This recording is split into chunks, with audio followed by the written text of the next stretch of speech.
right. Testing, 1, 2, 3. Can you hear me in the back? All right, I see that hand. All right, well, I think we're just going to pass this thing back and forth. So welcome to the Steward Lab workshop. We are very excited to be here. Our kiddos are right over there. There's Jonathan, and where's Selah? And there's Selah. She's hiding. Thank you, Jonathan. We're incredibly excited to be here. This is the kids' first time in New York, and we went and sat on the beach, and nobody but surfers were there, which means the waves were really big, but the kids loved it. Your guys' beach or your guys' water is much warmer than the water that we have close to us, which close to us is more like Oregon and Washington. 8 hours or more to get to, but that's cold water. This is like 70 degrees. Man, that's amazing. Those guys out there had wetsuits, and our kids were just like, there's no need. We love this. But I'm going to hand it over to Amberly and let her introduce us a little bit.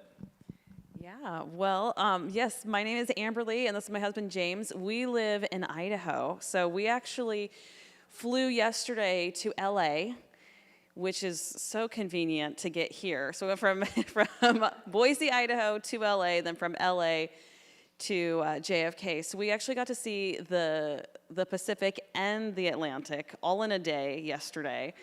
Yes, within like 4 hours. So crazy.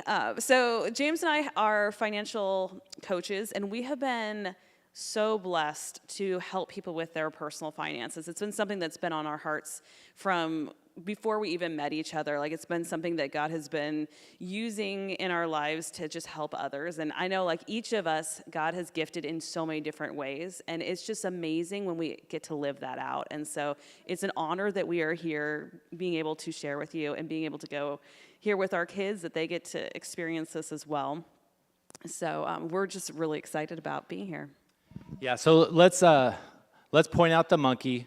This is very touchy for some people. Finances, talking about money can be very touchy. And so with a raise of hands, who can sometimes be a little touchy when it comes to finances? I can. Okay. Yeah, so you're not alone. So that helps you understand that we're all here together. We're all here, and we're going to learn something. We have so much stuff that we want to share with you guys. We've had to cut and slash and cut and slash. There's so much that we had listed, but we're like, we don't have that amount of time. And so you're welcome that we did cut back some, but we know that there's so much more that we want to give you. And so we'll stick around as long as afterwards. If you guys have questions, we'll stick around until we get kicked out. How's that? Is that all right?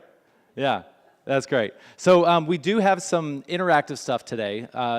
This is a digital workshop, or digital worksheet that if you would like, you could go to stewardlab.com/worksheet. However, everything that you need for today, you do have right in front of you on that piece of paper. This one will have more that you can use, but we'll be sending out an email to you guys to give you more information, and we'll give you a link to this if you want to fill out. This is a smaller piece of our 3-hour or 2-day workshop. Some of your eyes got big. This is not a 3-hour workshop tonight, so don't worry about that. But let's just talk a little bit about money and how it impacts us. Yeah, so money has such an impact on us. It changes how we make our everyday decisions. It impacts every aspect of our lives. And that's one of the reasons why we love helping people with their personal finances, is because when you can start getting that more nailed down, you're able to have a much better life in all the different areas. It's just like this ripple effect that happens. And so I'm going to just share with you some statistics about money briefly. So 90% of Americans are stressed about money. So if you're one of those, you're not alone. 38% of divorces are caused by money problems. It's a lot. 48.6% of Americans believe they're broke. 66% of Americans believe they're underpaid. And then 44% of Americans can't afford a $1,000 emergency. So just seeing those statistics, it's a lot. It's heavy. And I think that's why we need to address this elephant that's in the room. A lot of times when it comes to finances, and we're in the church, a lot of people will separate finances away from like spiritual disciplines. The reality is, if you look in the Bible, the Bible talks so frequently about money that it's just insane. What is it? It's like 13 of the... I think it's 18 of the 38 parables. 18 of the 38 parables have something to do with money. If you read through the New Testament, I believe about 10% of the verses somehow center or touch on finances or possessions of some sort. And so when we hear Ray speaking about money up on stage once every like 3 months or however, and we're like, oh, that's too touchy, don't talk about that. Actually, for him to be accurate with the New Testament, if he's going to go straight through, he needs to be talking about it 10% of the time. So beef it up, man. You got my, you can do it. So when it comes to finances, again, we talked about how it can be touchy. When we reframe the way we think about our finances, we begin looking at it in a different way, and it becomes less touchy, and it becomes more worship. Not worship of money, but worshiping God through our finances. And when we can do that, it's absolutely amazing, the shift that you have. So Amberly and I, we will talk about this in a little bit, but we had a dream session. Maybe right now is good. We had a dream session. We sat in our hot tub. We called it our dream machine. And we said, let's just, if nothing was holding us back, what would we want our life to look like? We began to dream, and it was 3 hours we were in there. We were super pruny, and we had come up with the most amazing things. We said we want to be able to work together. At that time, I was working for a small digital firm down in Dallas, remotely in my closet, and okay, maybe not at that point. At some point, it was, and then we started to realize we want to work together. We want to be able to take missions trips with our kids on a yearly basis. We want to be able to do the things that when we're asked by God to do something, we don't want money or our schedule to hold us back. And so we said, how can we do that? How can we reverse engineer? I'll let Amberly take it from there. Yeah, so we started just backing up and saying, like, what are we needing to do to get to that level? And we recognized that we were not making enough to be able to say yes to all the things that we were wanting to do. And it was amazing that, I think when we dream and ask God what he has in store for us, he makes a way. That very next day, James got a job offer out of the blue. He wasn't looking for a job that was like 138% higher pay than what he was getting before. And we weren't looking, and it was just, James was like, I don't know if I should take it. I'm like, we just talked about this. Like, this could be the way to get to where like God is leading us. And it's been amazing how we've been able to, like, we homeschool our kids. We're able to go travel here. We've been helping at some camps. We did 5 camps this year, helping with youth camps and kid camps in Idaho and in Oregon, which we would have never been able to do if we weren't working together. And it's just been amazing how the little things and the big things that God has put on our hearts are coming into fruition. And not all of it has happened, but we're getting there. And it can be easy for us to start looking at the way other people are living their lives, and we can be like, well, I'll never be able to do that. I'm not equipped with what it takes to be able to do that. Okay, write this down.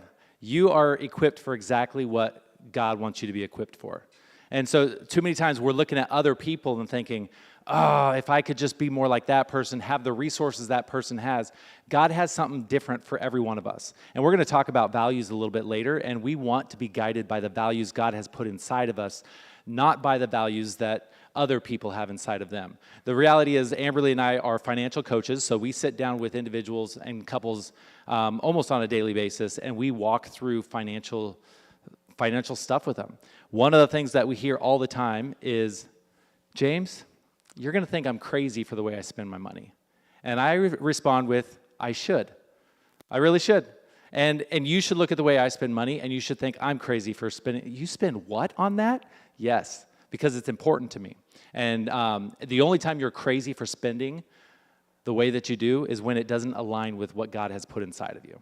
If you're spending money based on somebody else's grand ideas, somebody else's values, that's when we start getting out of the way of what God has put inside of us, and we start living somebody else's life with the money that God has entrusted us with. And so today, we're actually going to do a values exercise. Bless you.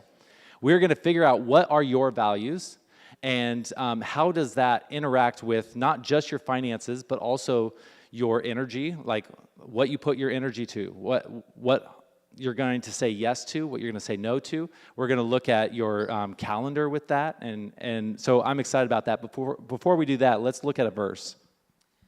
Yeah, so I think it's important to think about biblical stewardship, that dealing with your personal finances isn't just so that way you have enough money in the bank to retire, or that you're able to do X, Y, and Z, or buy a car with cash.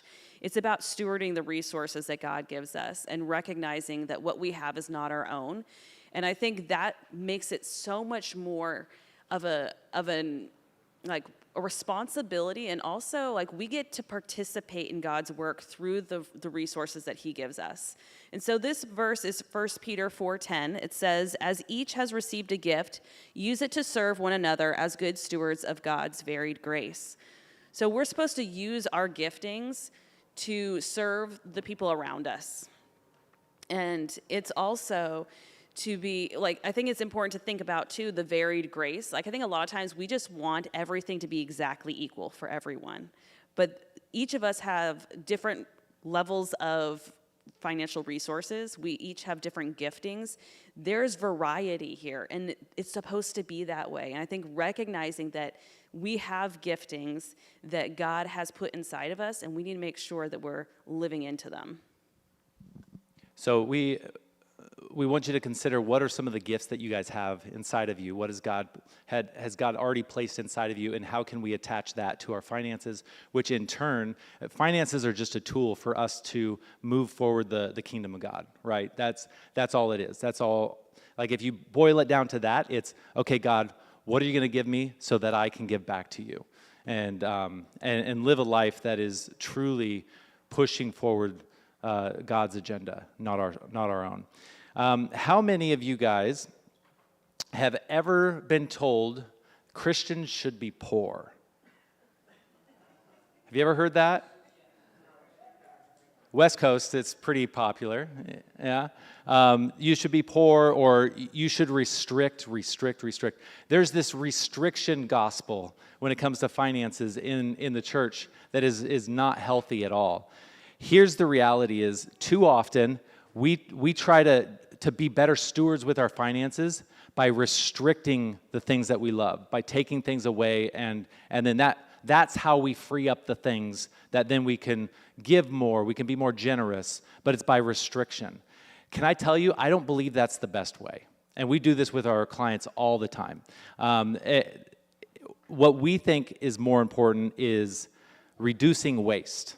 So this guy over here, recycle, reducing waste. He's got the glasses. He's happy.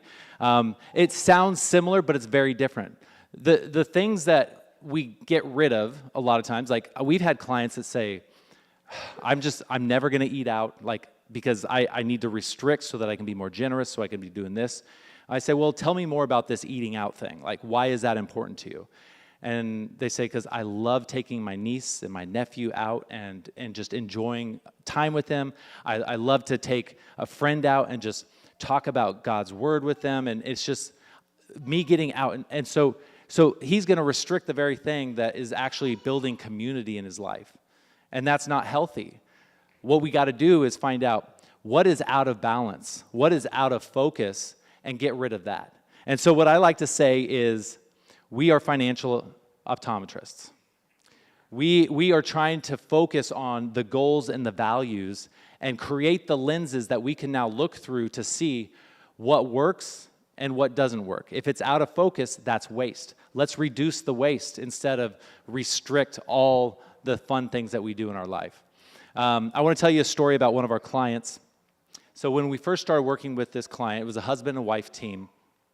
And they were overspending by $4,500 a month of what was coming in versus what was going out. We went through, we got clarity on that, trying to figure out. First thing I said, okay, tell me about what's going on here. And she just said, we've looked, we've tried cutting, we've tried restricting. Everything in here is so important to us. I think there were hundreds and hundreds of dollars going into haircuts for their boys to build confidence. And like there was all these backstories as to why this was so important, why this, but $4,500 at that time, they had 2 months left of burn before they were completely out of their money. They have no more money, and now they're gonna go $4,500 every month into debt. And so what we did is what we're gonna do today is this values exercise. When I first started being a financial coach, I thought my job was to do the Dave Ramsey thing and say, no eating out for you. You don't get to do this, you don't get to do that. I see all of these things, let's get rid of all of them. But I found out very quickly, if I looked at your budget and I told you to get rid of something, you probably wouldn't like me, one. You would probably push back. All of you would probably be like, he doesn't know, and I don't know. And so what we did with this couple is we started going through and figuring out what their values were. What was truly important? What was it that God has placed inside this individual so that they can tick the way that they need to? And after we did that, she just started cutting everything. And we got to the place where at the end of our 4-month coaching with them, every week that we meet with somebody, we ask them, what were your financial wins? And we write down every win that they've had since working with us. And that last time, we read through every single win that we've ever had during that 3 or 4 months that we worked together. And when we got to the end, she was kind of teary-eyed. I was like, well, what's going on in your head? She's like, I did not realize how much I cut out of my budget. I said, well, tell me more. She said, the crazy thing is like, now we're like right at zero. So I'm no longer overspending. I don't have anything left over, but I don't feel restricted. Like I don't feel like I'm missing out on anything. And the reason is because instead of me telling her what she needs to get rid of, or Amberly telling what they should get rid of, we allow them to figure out what their values are, what's important to them, what God's placed inside of them, and have that be the deciding factor as to what they keep and what they lose. And so what we have to do today is find out what is it that you guys truly value? What is it that is important to you? And so Amberly's going to talk about that now. Yeah, so each of us have values that really stand out above others. And one of the things, if you're married, you probably do not have the exact same values as your spouse. And a lot of times we see with clients is that the husband and wife have different values. And once they recognize those values that they have, it helps them to see this is why we have all these fights. Because this value, like we'll see some, like maybe a husband is very much into adventure and the wife is like top is security. And you can see like that does not always coincide because, you know, the things he wants to spend the time with and energy and finances doesn't align with her. And so when you do this with your spouse, it's really beneficial to see where you all stand and how you all can connect and complement each other through this process. So if you can turn to your values experiment here, and there's a whole list of different values. And so what I want you to do is think about when you're reading through this list, what you think that word means. So don't worry about like, I think some people might take it this way. Just think about what it means to you personally. And what I want you to do is go through this list, and if there's ones that you don't see that are not included, feel free to add them. You'll see there's like 3 different little blanks. But mark about 10-ish values that stand out to you that you feel are really important for you right now. Okay, so I'm going to give you a minute, go through and mark the top 10.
We are grading on the curve, so there's that.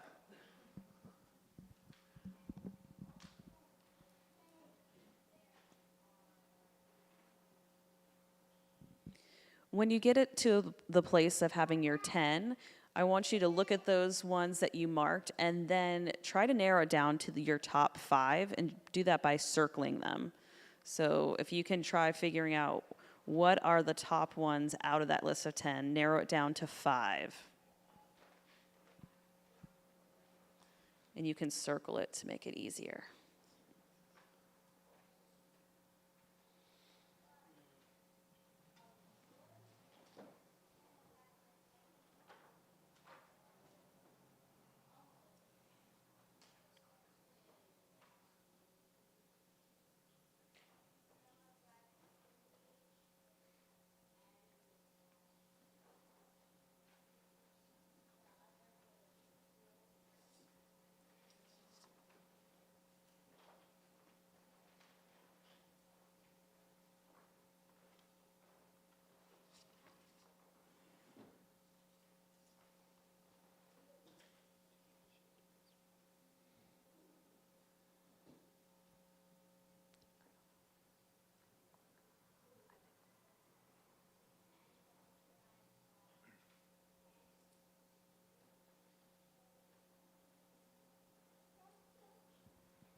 And once you have your top 5 circled, then you can go through them and you can see on the area below, you can list them in order of priority of number 1, 2, and then 3. So that'd be the top 3.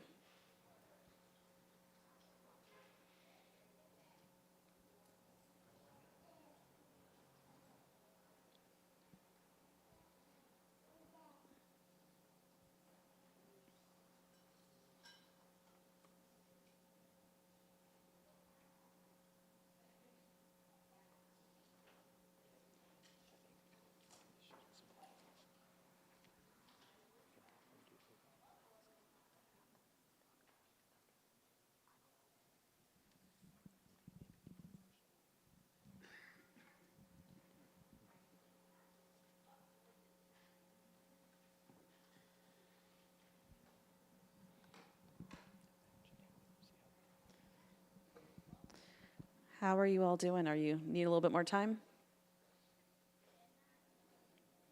Pretty good? Yes.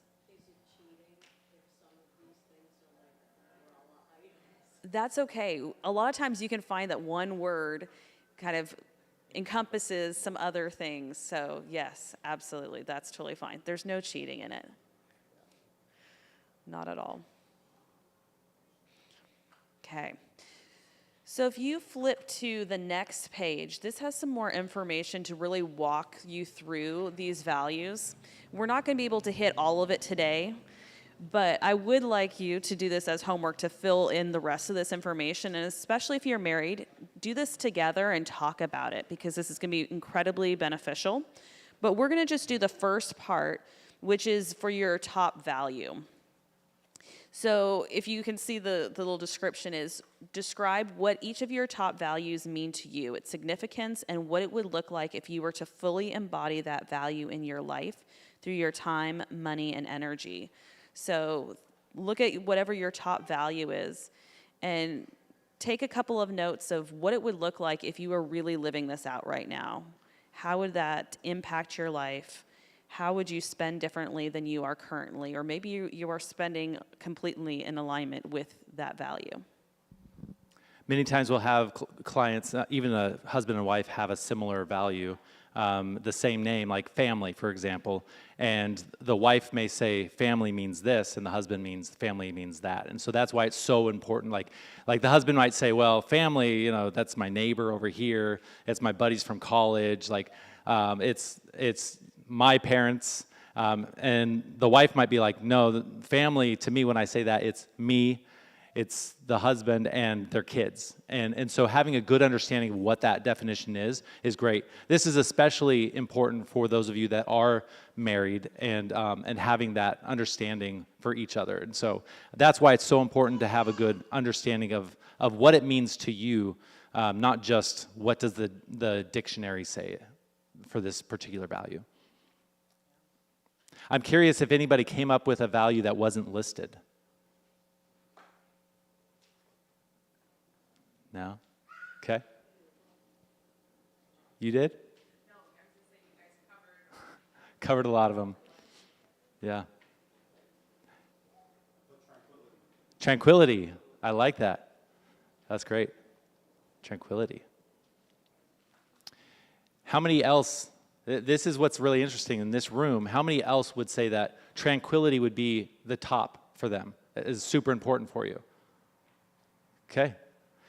So you can see how, I think there were two of you in here, how we can all be different, and how if we're going to use the things that God has placed inside of us as what it is that we're going to spend on, we should all be spending our money differently. And that really helps us get rid of this comparison thing. Comparison is the thief of joy. And especially with social media and television and streaming, there's a lot of joy being sucked out of our life on a constant basis. And so let's stop trying to generate joy from other people and start living it out. And it starts with us not comparing ourselves to others, but comparing us to what God has for us and where he has us going. Yeah. So, like I said earlier, if you all can finish this on your own time, that would be amazing. I think you'll get so much out of it. And it will also walk you through some questions like, what are some things that you can do to really start living into this value outside of just your financial? And it really is the foundation, as Amberly said. A lot of you might be thinking, I thought this was a financial course. But this is so foundational for our finances. Because if we don't get this right, it doesn't matter what the math looks like. We've got to get our heart to a place where we are truly devoted to living out the things that God has placed inside of us. Not the things that we think that we should be pushing for, but what are the things that God has placed inside of us? And that takes some prayer. I mean, 1 hour of us working together here on this is not going to get us to that place. So I encourage you to be talking with God and asking him, like, what is it that you have placed inside of me? Maybe there were things when you were younger that you dreamed about and you kind of pushed those down because they're ridiculous. Well, what if that was God putting those things in your heart for you to go after? And so begin letting your heart bubble up with the things that God has inside of you and start using that as the thing to guide you when it comes to your finances. Yes. So today we're going to talk about financial defense versus offense. I don't know if you've ever heard of it in this way, but when we think about our finances like any type of sport, and I know there's like, I'm not actually a sport person. James is much more than me. But like there's football and basketball and soccer, but you want to have a good defense and a good financial offense. If you don't have a good defense and a good offense, you're not likely to win a game. And so it's important to have a strong financial defense and a strong financial offense when it comes to our actual finances. So when you think about defense, it's like, how are you actually going to protect the things that come to you? So that would be like how much money you're saving, you're putting away. And your financial offense is how much you're making, what you're bringing in. And so a lot of times we have things off. And I think it's important, like right now you don't probably have exact clarity of where your money is going, but most of us could look at this and try to think about what am I strong in right now and what am I weak in? And maybe you're weak in multiple areas. So here you can see like a strong offense versus with a weak defense. This is you have a higher income, but you spend more than you make. Okay? And then you have over here a strong offense and a strong defense. You have a high income and you live well below your means. Some people who are like really into this are part of the FIRE movement. I don't know if you have heard of that. It's people that are trying to retire early. So they're like all in trying to live well below their means, save as much and invest, and then that way they can retire by like their time that they're 30 or 45 or whatever. And then we have the weak offense and then the weak defense. And so with that, they have lower income, but they spend more than they make. And then we have the strong defense and weak offense. And this is a lower income, but you spend less than you make. So a lot of this is just trying to figure out, like, how can you have margin? If you don't have margin in your life to be able to give, to do the things that you feel God is calling you to do, you have to have a strong defense, because if you spend everything that you make and plus some, you're not going to have the margin and the ability to go and do those kind of things. Yeah, so this is kind of like a compass. So once we figure out what the values are that we are going to be living out, then we have to find out, like, where are we on this? Like, is our income really good, but our spending just out of control? Well, that's when you can start using your values to begin whittling away at the things that you're spending money on that you shouldn't be. Maybe you have great defense, but you're not making enough money, and maybe you're like, well, my value is is family, and maybe you've had opportunities of jobs that take you away from the family. And then that can help you, okay, yeah, I'll make that decision. My value is that I need to be home with my family. They need me there so that I can raise them well. And so you could use that as, okay, that's not the type of job I'm going to do, but I'm going to find another job where I can increase my offense when it comes to my finances. And so it's more of a guide than anything, but it helps you to know where you're at here, because if you need more income, there's not a lot of ways you can get more income other than going out and getting more income, right? And if you're overspending, then we've got to reel it in. And it really is like these are the only options for you right now when it comes to where you are in your finances. Either you've got a strong offense and a strong defense, and you don't need to make any changes, or you may need to change both or one of the offense or defense and put more focus on that. So have any of you read the book called Atomic Habits? Okay, yay, a few of you. Okay, so this is it's a secular book, but it has a lot of great ideas on how to really start making change in your life. I think a lot of times we think we need to do something really massive to be able to make a big change in our life. And with James Clear, what he's talking about is just really small, tiny habit changes that incrementally over time lead to lifelong change. And this is one of the things we see with coaching our clients, is that if we can just work on tweaking little things instead of doing something drastic, it's so much easier and so much more sustainable. So here are two quotes by James Clear, and it's all about the habits, because the way that we spend our finances, like, it all is based on habits, our past. Like, there's a lot of things that go into it, emotional stuff too. But here he says, the less energy a habit requires, the more likely it is to occur. So I don't know about you, but I wanted to start playing my guitar, and I hadn't picked it up since I was in high school. And I had our guitar hanging up in our room, my tuner in Jonathan's bedroom, and I had no idea where any music was. So I was not making it easy for myself to actually go and pull down the guitar and do anything about it. So I had this realization, what if I put the guitar in our living room and hang it up so I actually would play it? I'm not going to play it in our bedroom. And I got the tuner, I put it right there, and I figured out I should probably print out some music. So I put it there, and now I'm playing every day because it's a habit now, and I am making it so much easier for myself to make that decision to actually do it, and it makes it so much more simplistic. This other quote by James Clear is, before you try to increase your willpower, try to decrease the friction in your environment.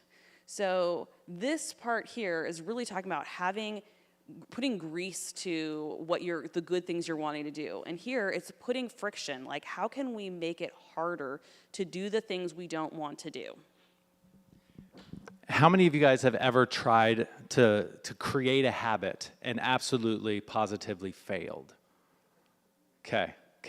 Have any of you succeeded at creating a new habit? Okay.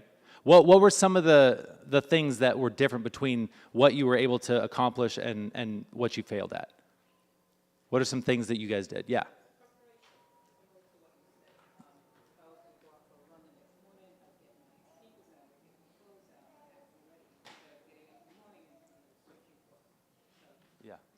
when you have the least amount of willpower, that's not when you want to go get your stuff and set it out, right? Anybody else? Finding a way to like track it that works for you. That's what I say what I said, like finding a way to track it that it's exciting to do and it's easy to do and it's accessible, that it works. So I tried many different ways to like figure out which one works for me. Yes, that's really important. What works for me never works for Amberly, and vice versa. We are very different in that. And so finding the system that works best for you. And we do that with our clients. There's a lot of financial gurus out there that say, this is the one way that you can do it. And if you do this, you will succeed. And then you try to do it, and you don't succeed because it doesn't quite work for you. We're all about finding what is it that's going to work for you. And that's why we start with these basis things like what are your values, what's important to you, how are we going to shift, where are you on the map in terms of what you need to work on, and then now let's start creating these structures that are going to work for you. One more. Accountability. Okay. Love it. Yes. An accountability partner that will call you out too. Be like, where are you, rather than just run without you. I know you had a hand up. Same thing, accountability, great. I want to show some friction. We're gonna talk about friction, we're gonna talk about grease. And I want you, as we're talking about these, to start thinking about your finances and find out where is it you need to add the friction, where you need to slow down, and where is it that you need to add the grease and make things happen without you having to do it. We love automating good behavior. That's something that we've become masters at, automating good financial behavior. And when you begin to automate that behavior, what happens is your mindset changes from somebody that just thinks, I'm terrible with money, like at the identity core of yourself. You think, I'm just bad with money, that's just who I am. When you have that identity, what do? You're terrible with money.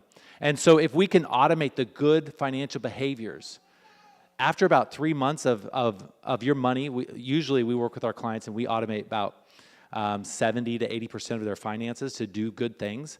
When about 3 months in, they start changing their identity from somebody who is terrible with money to somebody who's, I've got this figured out. Because now this automation, they have savings, they see their debts are going down, they see all this stuff just happening without them. That last 20 to 30% that they have that's not automated, they begin acting differently. And so too many times we focus on focusing on changing our behavior when we just need to automate our behavior and change our mind. And as we change our mind, we begin acting out in a way that actually changes things, and it works. And so we had issues getting Selah and Jonathan to go to bed.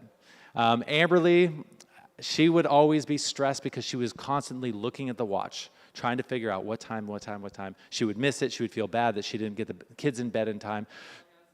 She felt like she was nagging. The kids felt like she was nagging. I thought she was doing her job. So we devised a system. We automated the good behavior. We no longer wanted Amberly to have to take her attention off of whatever it is we're doing so that she can be watching the clock.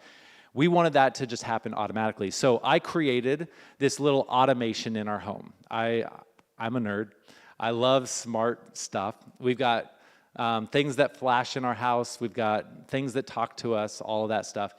5 minutes before the kids are supposed to get ready, all of the lights in the house flash on and off. It's a subtle reminder that, hey, it's about time to get ready for bed. And then once it's time for them to get ready for bed, we've already talked to them. They need to brush their teeth, get dressed, and go to the bathroom. 3 things. Simplified it. As soon as that goes off, you have 6 minutes to brush your teeth, get dressed. Time to get ready for bed. 10, 9, 8, 7, 6.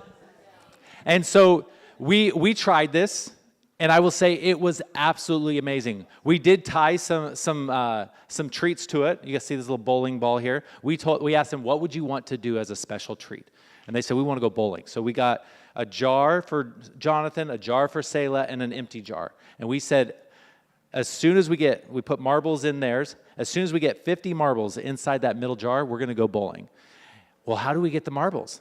Well, for every minute that's left over on that 6-minute timer, when we get started, you get an extra marble. And so Selah, right there, she's always thinking about the systems. How can I work the system? And she says, Jonathan, if we get ready for bed, when the lights flash, we'll get 6 marbles each every single night. And boom, lights flash, both kids run, they get ready for bed, and the good behavior was just automated. No longer did Amberly have to keep, she didn't have to keep watching the clock. And so these are the types of things that we want to do as adults for ourselves. What can we automate for ourselves in our life that will make things easier? Yeah, and we've been doing that for like 4 or 5 years now. So here's an example of friction. So one of the things we wanted to do was watch less TV. So we got rid of our TV. So that's like, for sure, that's a lot of friction. But we realize if we just totally have no TV, then we can't ever have like a movie night or watch anything as a family. So what we did is we realized, let's buy a projector. And when we get the projector out, it's a production, and we'll pop popcorn, and we'll go and spend time as a family. And so it's now, instead of being, this thing that's just really easy, we've slowed down the process. So we're watching less TV, and we're having more intentional time to spend as a family watching movies. So those are both examples of friction and grease. What are the things that can slow us down so that we don't do it? Maybe we're overspending because it's super easy. Like these cards are now smart. You just like tap it and it's easy and it's go. Maybe Amazon is like, oh, I have an idea of something I want. Boom, it's here in 3 hours. I love it. Like we have to figure out what is it that's happening too fast and preventing us from doing the things that we want to do, and how can we slow those down? And then what are the things that we want to do? Maybe pay down debt faster. Maybe put money aside for Christmas. All of these things. What can we add grease to be able to speed those things up? That can look like automating savings. That can look like when you get paid from your paycheck. I don't know if a lot of you know this, but your payroll company can usually split your paycheck. And so you can have a portion of your paycheck automatically get dropped into a savings account and the rest get placed over here. I think I've heard of up to 4 or 5 different places that you can split. For some people, sometimes it's only 2 different places, but where can we get the friction and where can we find the grease? Let me hear some examples from you guys of areas in your finances that you've been able to add friction or add grease that you've seen to be helpful. Which is better, friction and grease? Both are better. Sometimes you don't want to do the thing and you want to add the friction.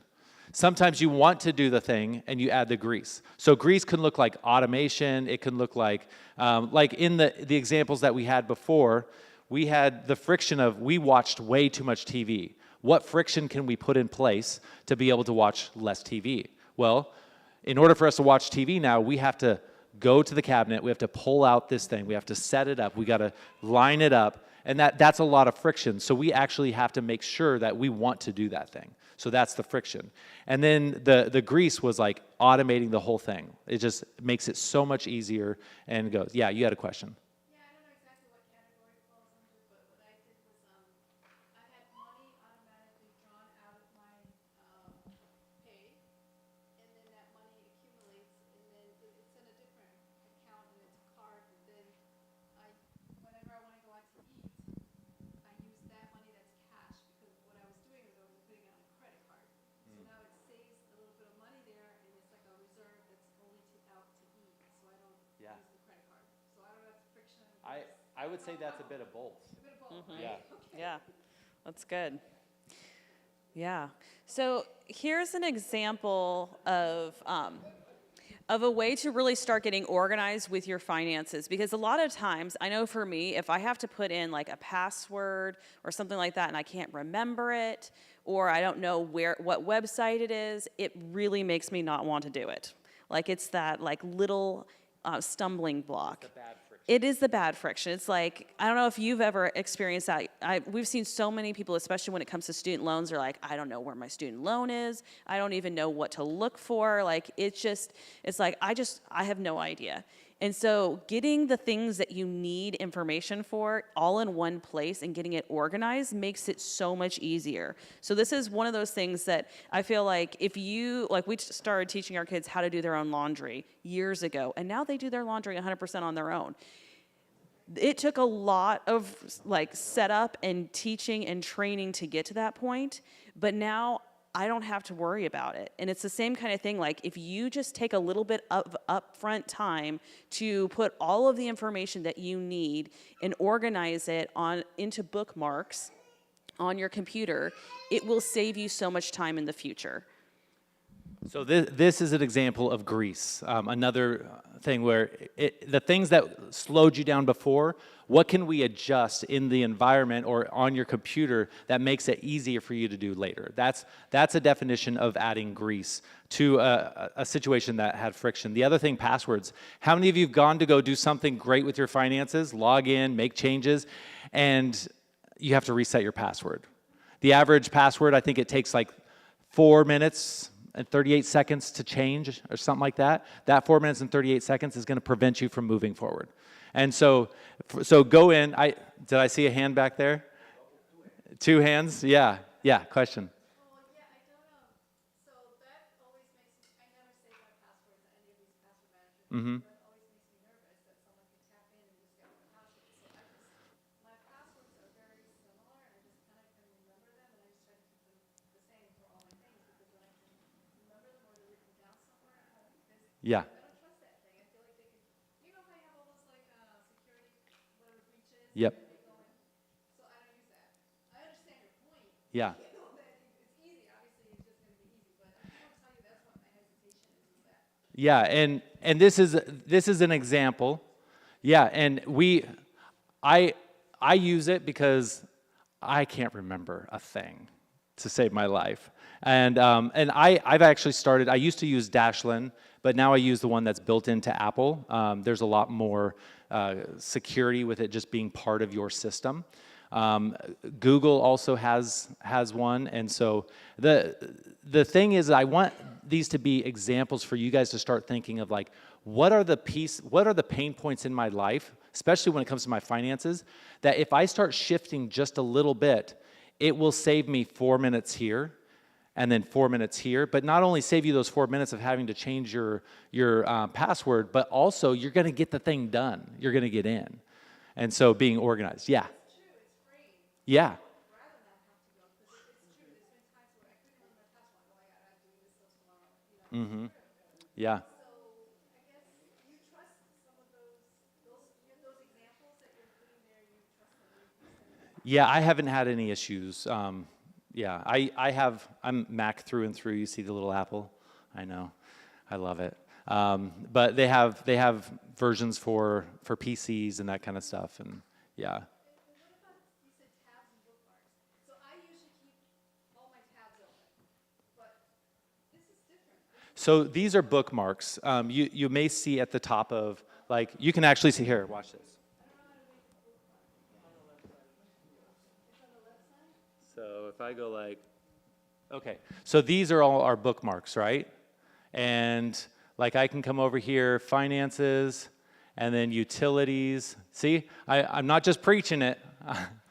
I've got it. And then I've got Idaho Power, Intermountain Gas. So at one punch of a button, I can get to these places and be able to pay my bills and do that. It keeps you super organized. So even if you're not going to use a password vault, something like this that will speed you up in the process. This is the grease. The things that you're constantly, what was it? Was it Idaho Power or Oregon Power? Where do I live? Like, even the smallest little thoughts, right? Making it simple. It'll take 5-10 minutes to do at the beginning, but it'll save you a ton of headache down the road. Those are the types of things that I want you guys to begin thinking about as you're moving forward on this. Okay, let me. So the other things that we do, bill email. Some people have junk email accounts. I say have a Bill's email account. And this is great because it gives you friction and it gives you grease. There's only one place that you have to log into to find all of your stuff. And I've even set it up, I've added more grease to it to where when I get an Idaho Power bill come in, I've set it up to where it automatically puts it in a folder in my email. And so if I just need to go look at my Idaho Power, I can go and I have every single email I've gotten from Idaho Power. And so adding those kind of things is really important. Yes. So I guess back to this, the Bill's email account. So the nice thing about this is you're not going to have any junk email. It's just for the things that are really important. And so if you could have a completely different email account for it, it makes it so much easier. So connecting it to everything that you need is really helpful. Yeah, and those were all little things that you can add. We want to walk you through, let's see, it's 8:06, so we'll take a little bit of time, and we're going to walk you through a system that we set up with our clients. We don't want you to be overwhelmed from it, but we want to show you how this can look inside of your finances in terms of where to put the friction, where to put the grease, and see it in the larger context of a whole financial system. And so we're going to walk you through that. If you are overwhelmed, the church, by bringing us in, they've paid for you guys to be part of Steward Lab. It's an online program that we have for a full month that you can come in and ask us questions. We have live calls. You can join us. You can ask us questions. So we'll stick around to answer any questions, but we'll also still be available for you guys as we move forward. So this is the ultimate friction and grease machine. We love this. We'll show you kind of the picture and diagram of what it looks like moving forward. But the first thing when it comes to grease is we want to automate our financial goals. So a lot of you have goals of your finances. I want to be able to pay off by this time, or I want to be able to. How many of you have automated your goals? Do I have anybody that's automated? Great, awesome. Does it take you out of the equation? Does it take you out of the equation? You said yes? You still have to pay it, but it's automated. So I want to take myself out of the equation as much as possible because I'm not very reliable.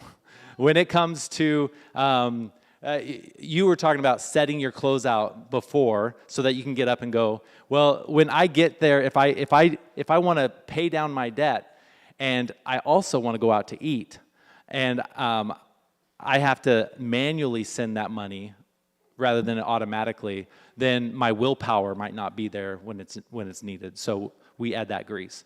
So some of the things we say is set aside savings when you get paid and automate it. This is backwards for most. A lot of people will say, whatever's left over at the end of the month, I'm going to then put that into savings. Well, let's make that a bill. If you're wanting to put so much money aside for savings, do that. You get paid, and then boom.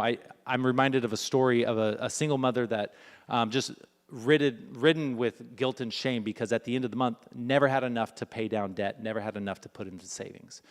And we did one thing. She told me, it doesn't matter how much money I get, if I take extra shifts, I'm always completely out at the end of the month. I said, let's do this. Let's flip that. As soon as that money comes in, we put extra on debt, we put extra in savings, live off the rest. Guilt-free. You know what happened? She adjusted to the amount of money she had left over, just like she had already been doing. But now she's able to do the things that she wants to do, and she no longer feels bad and beats herself up because she hasn't been able to do it. Yeah, another thing is to automate extra debt payments and making sure that it goes towards principal. Some people will just do extra payments towards debt, and a lot of times it's actually just making extra payment. It's not going down towards the principal, so you want to make sure you always are doing it towards the principal. Otherwise, you're just getting a little bit ahead versus being able to really get that down. And the next one is automating investments.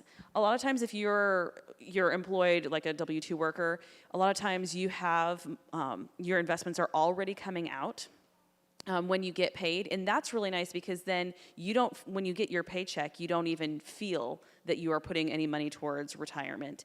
And so that's also kind of like what it's like if you set money aside for savings at that point when you get paid. You don't feel it. And so if you do have investments, like you can do that with your employer. If there's an employer match, that's amazing. Take them up on that and make sure that you automate those investments. Yeah. So when you talk about automate extra debt payments towards principal, so if you have a credit card Mm-hmm.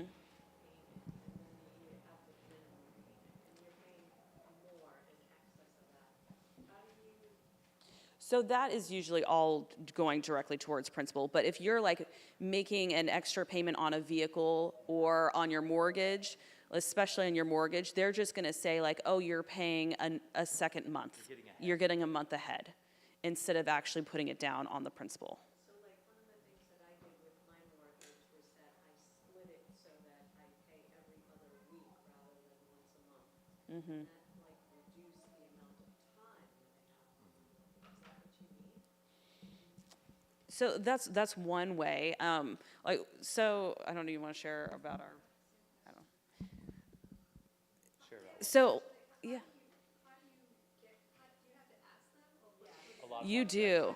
Yes. So like we paid off our house 6 years ago, and one of the things that we did in that process is that we actually had to call, or we would have to write on a physical check towards principal. Otherwise, they would not.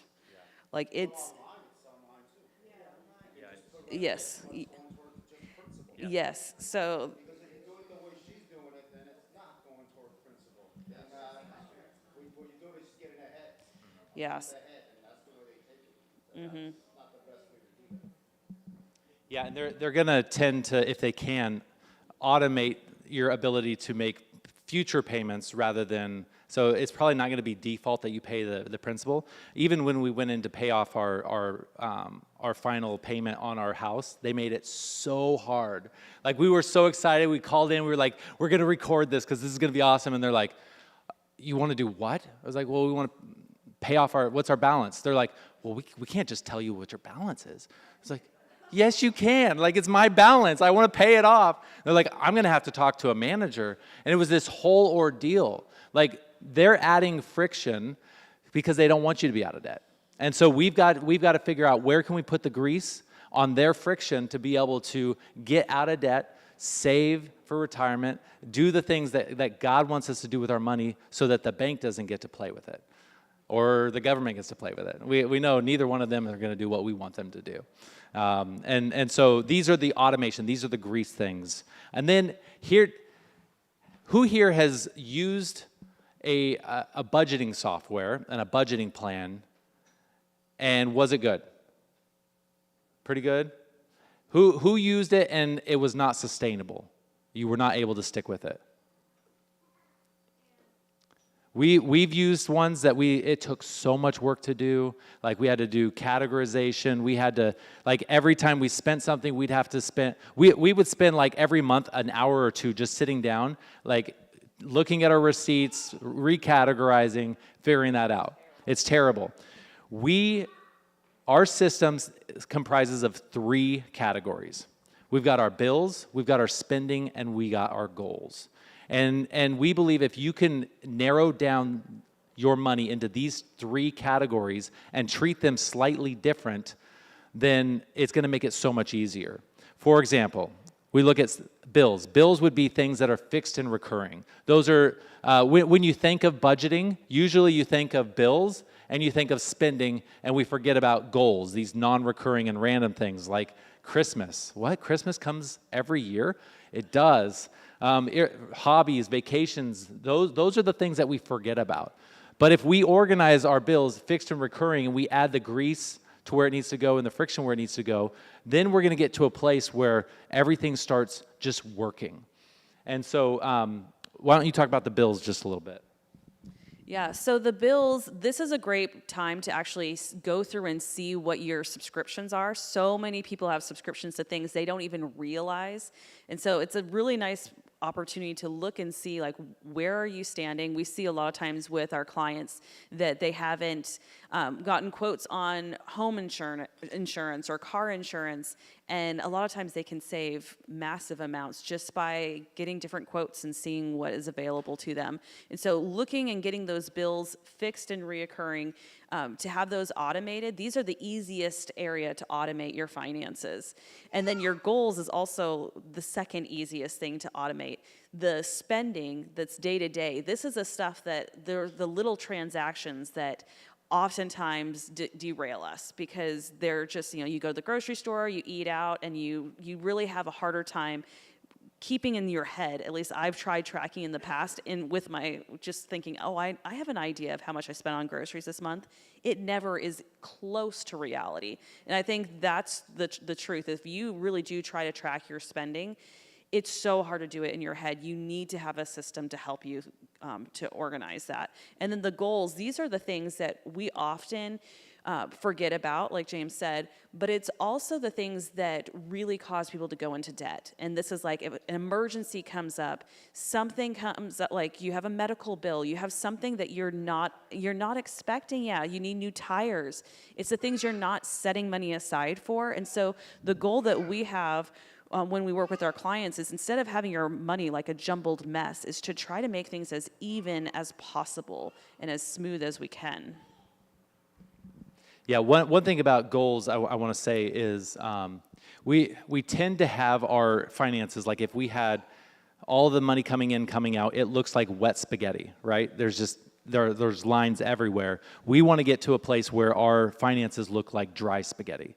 Like it's level and it's even. And that's why things like the goals, like for example, let's use Christmas as an example. Let's say you spend $1,200, because that's the math is easy. You spend $1,200 every single year on Christmas. Well, let's take that divided by 12, so $100. Let's start automatically putting $100 in there, so that when Christmas comes, you don't get derailed and have to go into debt for it, because you've been paying for Christmas all throughout the whole year. And doing that thing with we got new tires. Tires were like $700, almost $800 for our new tires. It took about 5 years to burn through those. So I took, 60 months? So I upped it to 800 divided by 60. Now I know I'm going to put that much money aside into an account for that specific thing. And it starts leveling out, making that straight line spaghetti, rather than, I just paid $700 here, where I'm going to find that? I can't eat for 2 months. And we start slowly but surely putting money where it needs to go. This is what it looks like. So putting it, if you have a bank here, a credit union, whatever, most of you guys can build this system in there. Let's say it's a household that gets paid twice a month, 1st and the 15th. I will say I love once-a-month paychecks, because they're so much easier to manage. I know that's difficult for a lot of people, but once you put a system into place, all you need is one paycheck, and then you spread it out where it needs to go. But let's say paycheck 1, $2,500. So let's just imagine you take and you list out every one of your bills, your recurring bills that are going on a monthly basis. You list them out in order of when they're due. And then when your money comes in, anything from the 1st to the 15th, you pay that. You pay those, you set the money aside. And what we're doing is we have 3 different goal types, or 3 different categories that we're talking about here. This is the bills account. We would have one bills account. You don't have a debit card for that one. Let's get rid of the debit card. Just have one checking account that you pay all of your bills out of. And we know that we need $1,750 from this paycheck to be able to cover all those. Well, we automatically put that money into that bills account. That's going to take care of all of that. We are left over with $750. So we know that we need, for our gas, grocery, household, eating out, all those. You find out what are all your day-to-day spending items, and you get an average. On average, how much do you need per paycheck or per month to be able to cover those day-to-day spending things, the stuff you go into the store and you, on a regular basis, are spending, or you're getting gas. And we know we need $750 every single month, or every single paycheck, to cover those expenses. So we can do it a couple different ways. We could either have it automated inside your bank to go to where it needs to go, or you could have your you could have your payroll company put $750 a month or a paycheck on your spending card. So you have a completely different account from your bills account, and $750 goes in there, the rest goes in here. You'll notice we had $50 extra from this $1,750 based on what this total is. So we brought that over. Sorry, we had $900 left. And then we started filling up all of our goals. So each of our goals, we have a different savings account. So home repairs has its own savings account. Auto repairs has its own savings account. Our grease trip has its own. And then we automatically put those dollars into there. Is that making sense? Is it getting overwhelming? Just different? Okay. These are individual accounts in the banks. So you will have to check and see with your bank if they allow this. Most of the smaller banks do, and it doesn't cost you any more. Credit unions, a lot of those will allow you to. You can also do online banks like Ally, Capital One. Ally, Capital One 360. Ally has this cool thing called savings buckets where you can have 10 sub-accounts inside of one account and you earn interest. And so you can start putting this money in there, spreading it out, and then having an understanding of where it is. That way you're budgeting real dollars rather than spending money and then trying to figure out where it's going to go or where it's coming from. Yeah, Capital One 360. Yeah, and Ally.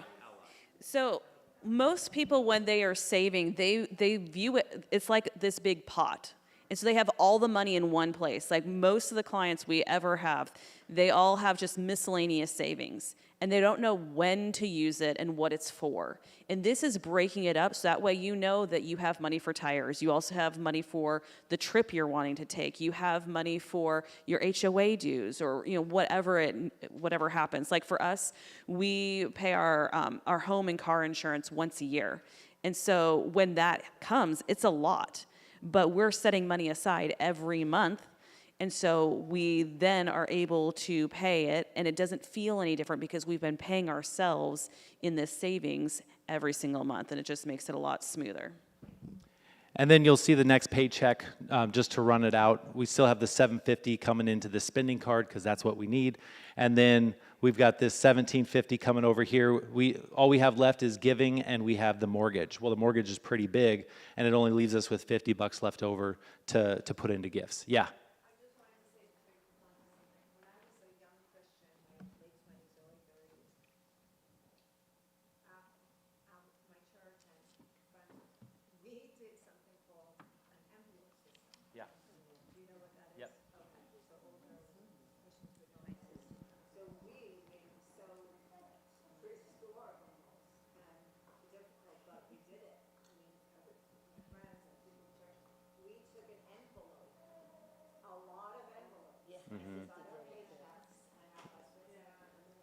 Yeah. And went to the bank and asked, and now the bank knew us at that point. We did it every single paycheck for years, and cashed that check for us in little bills and big bills, hundreds down to singles.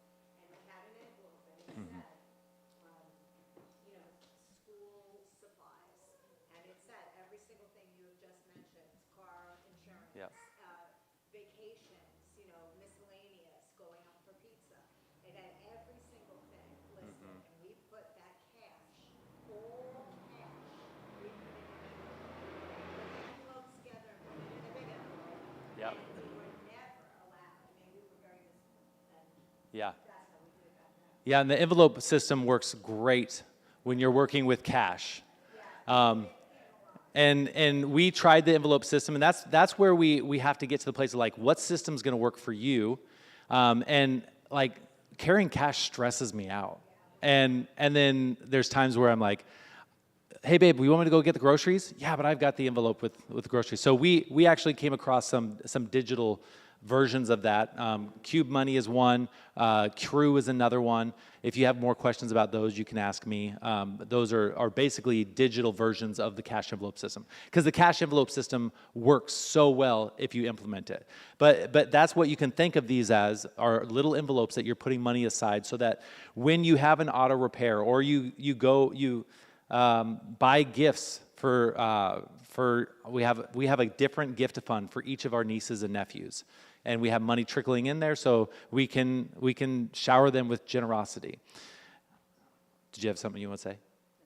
So this is just the difference between one to the next. So all the money, basically your money goes into two places. One, it goes into the bills account. Two, it goes into the spending. And then anything left over that doesn't need to be here, then you start filling up your savings accounts. And you try to automate this as best as you can. Yes, and don't get stuck by the numbers. I'm sure, like, this is just an example. So, yeah, I'm sure it costs more to live here. Yes, we actually don't have many clients that have a house. That slide a long time ago. Yes. So, So what's next? That's one of the systems that we do. It's called the Plan Ahead method, and we help our clients set that up all the time. Also, you guys will have access to Steward Lab, which I'll send out an email. So if you registered, I'll send an email to you. If you didn't get a chance to register, write down on a piece of paper your name and your email, and I'll send it out to you as well. But that'll give you access to get in. We've got quite a bit that goes on in there. We have monthly coaching sessions. So we have an accountability call, and we have monthly Ask a Coach calls. The accountability call is awesome because it's an hour and a half long, and you show up. How many of you have ever heard of body doubling? Okay, body doubling. So I have ADHD. How many ADHD kids does it take to change the light bulb? Want to ride bikes? And so it's hard for me to focus, right? I'm always on to the next thing. But what they found in studying ADHD and trying to figure out how they can make people more connected and be able to get things done is this thing called body doubling. And so essentially what it is, you show up to this call, and there's other people there, and in the chat you say, I'm working on paying my bills. And then another person is like automating their system. Another person's doing this. We're not working on the same thing, but just the sheer fact that we're all there together and we're not interacting with each other, we're just working, it does something in your brain that allows you to really focus. And I don't know if you need to focus, but I do. Especially when it comes to finances, it's so easy to say, well, this is more important, and you get off topic. So we have these once a month that allows you to get in and be able to ask us questions. We have breakout sessions in there. Amberly's there. I'm there. So if you're like, I'm trying to get this whole thing set up, and I am stuck, you just raise your hand in the chat. We pull you out into breakout session. We work with you for 10 minutes. Go back in, see if anybody else is needing help. And if not, then we can go back in with another one. So that is the accountability session. And then Amberly talked about the Ask a Coach call. yeah, so with the Ask a Coach call, what happens is people can submit questions ahead of time. They can do it anonymously, because I know a lot of times asking a question about your personal finances in a group setting is scary. So you can do that anonymously, and then we will answer that question. And it really just gives you an opportunity to hear other people's questions, because sometimes people are going to ask a question that you wouldn't even think about asking, but the answer is really helpful for you. And so it just gives us more opportunity to help our clients and help them understand what they need to do next. And those are all recorded. Yes, and they are recorded. So if you aren't able to make them, you can still get access to it. We also have short DIY mini courses inside of there that really are biblically founded. And all of this is stuff that we have personally created. So this is not like, I don't know, joining some other group. So this is from us. And inside of Steward Lab, it walks you through the biblical view of finances and walks you through all these things. So it's no fluff, but it really helps you to move the needle in your finances. And you can do that on your own time as well. And so that's one part of what we do as coaches. We also do one-on-one coaching. If you're thinking, I want to set this system up and I want to do it right and I want somebody to help me with it, we do offer that as well. So if you're wanting to jump on a call with us just to see what that looks like, what kind of commitment there is and what to expect, then you can go to richlivingcoaching.com/meet. You could either choose my lovely, beautiful wife or me. And we have lots of times available. So this is the time where we are done with our slideshow, but we want to stick around and answer any questions that you guys might have. Feel free, if you're needing to run and go, you can do that, but we're here to answer any questions that you might have.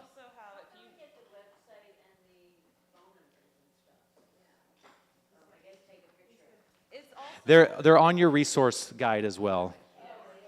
So the last page, yeah. Yep, so that green one, the top one is to download your digital worksheet. And then if you want to get on one-on-one call with us, the next one down, and then Steward Lab. And then some other resources, Cube Money, RelayFi. Those are some things that we really like. Yeah. So any questions? And if you prefer to anonymous one, we have anonymous question you could text. Yeah. Or you can pull us aside at the end.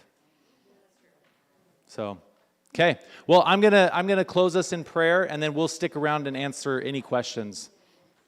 God, we love you and we thank you for all that you do. I pray that as we move forward in our finances, we would first check with you, God, and that you would be the one that directs us, and that we would see kingdom impact based on how we interact with the resources you give us. Let us look at these finances not as a burden and handling finances as a burden, but as a joy, as a way to give you glory in all that we do, not just in our praise and our worship and our singing, but also in the spending and saving and bill paying, God. We just pray this in the name of Jesus. Amen.